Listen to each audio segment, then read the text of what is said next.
Bilang isa ka content creator, nag-comment sa kuha nga para daw dali mo sikat. Ang himuon daw kay maghimog mga video nga kinabuang. Maghimog mga bagay nga makainganyo og mga tao. Muni karon nga akong tubagon ning ilang mga ipang-advise sa kuha. Dili man dautan ang iyong istorya. Pero nga pugson pa man ako nga maghimog mga kabuang ng mga hinimuan. O kaya lang manimo muhimo og mga video nga maayo. O katong nay makuha ang mga tao nga maglantaw sa imo. Tinuod bitaw. Ang uban dili sila hilig sa mga video nga nay matunad.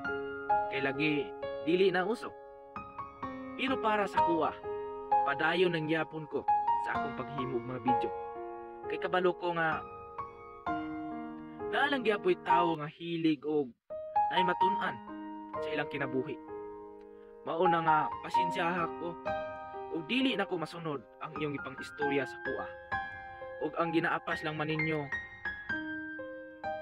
kay musikat dayon ko. Dili libali sa kuha og dili dayon ko musikat. Ang importante sa kuha kay makahatag og tuon sa mga tao. Makahatag og maayo nga panguna-una sa mga tao. Dili kay katong puro na lang kabuang. Unsaon na lang og tanan lang ta gusto mo sikat. Gusto nga puro na lang kabuang. Dili na tarong ang tanan. Kay nga no, tanan naman wala na tarong content. Una sa nag-istorya diha, pasensya ko og dili nako dayon mahimo ng mga bagaya. Kay para sa kuha, dili ko nag-apas sa masikat ko. Ang ginaapas nako kay naay matun-an ang mga tao